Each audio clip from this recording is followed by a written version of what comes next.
1935 para trás, cristãos ortodoxos. No início, a igreja esteve bastante dependente e ligada ao mundo dos judeus, com suas cores e traços culturais e religiosos. Pouco a pouco, a igreja foi se desprendendo do judaísmo e, ao entrar no mundo greco-helenístico, foi adquirindo novas características e nova realidade. Esta mutação se acelerou, sobretudo, ao entrar no Império Romano, a partir do final do primeiro século da era cristã. Também no Império Romano, a Igreja de Cristo continuou sentindo as vicissitudes de sua realidade humana e divina, e vários fatores acabaram provocando a sua divisão. Esta divisão continua acontecendo, tendo a Igreja dois grandes ramos, os católicos romanos e os ortodoxos.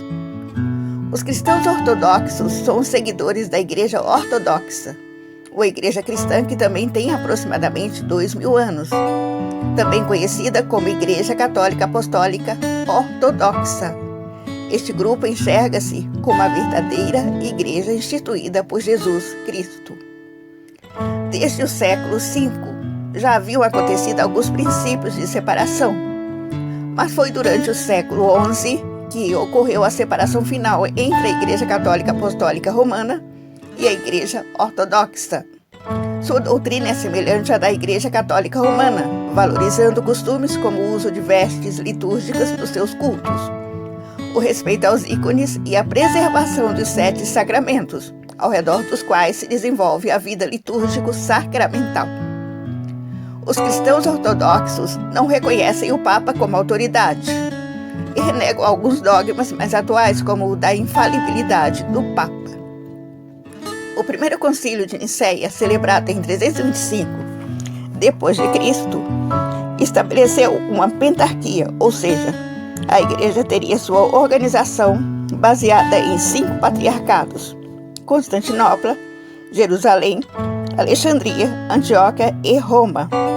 O imperador romano Constantino I organizou o concílio nos moldes do Senado romano e o presidiu, mas não votou oficialmente.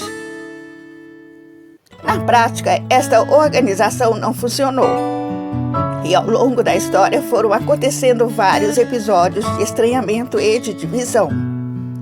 Entre estes fatores está a transferência da residência papal para Constantinopla no ano de 330 d.C. Assim, o bispo romano acaba por perder a influência para o bispo de Constantinopla nas igrejas do Oriente. Os historiadores latinos denominam essa divisão como cisma do Oriente, já os orientais e anglo-saxões chamam-na de grande cisma. A grande divisão se deu em 1054, com o grande cisma entre as igrejas cristãs, que separou de vez a Igreja Católica no Ocidente e a Igreja Ortodoxa no Leste. Na ocasião, o Papa e o Patriarca impuseram um sobre o outro a excomunhão, que somente foi retirada simbolicamente em 1967, quando o Papa Paulo VI encontrou-se com o Patriarca Atenágoras durante sua visita à Turquia. Ao contrário da Igreja Católica Apostólica Romana, que tem o Papa como Patriarca, o chefe espiritual das igrejas ortodoxas é o Patriarca de Constantinopla.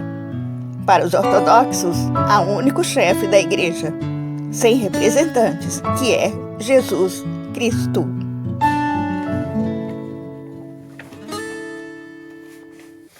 Símbolo da cruz. Enquanto a cruz católica romana possui apenas uma barra, a cruz católica ortodoxa possui 3.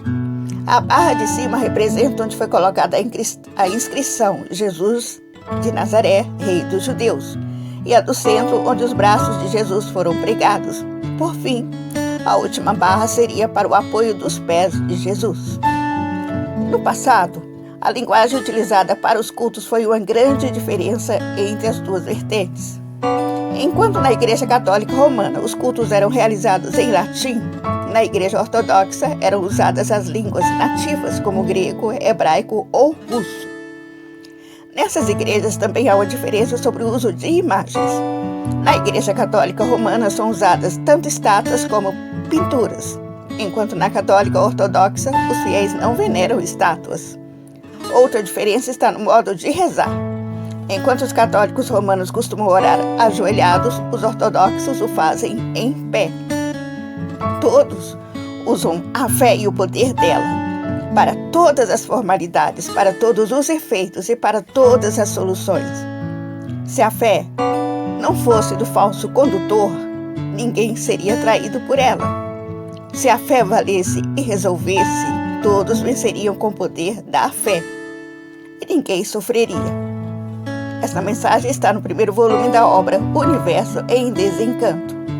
Portanto, não há templo, não há sinagoga, não há casa de pregações para pregar a imunização racional.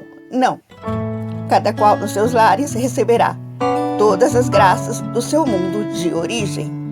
Esta mensagem está no primeiro volume da obra Universo em Desencanto.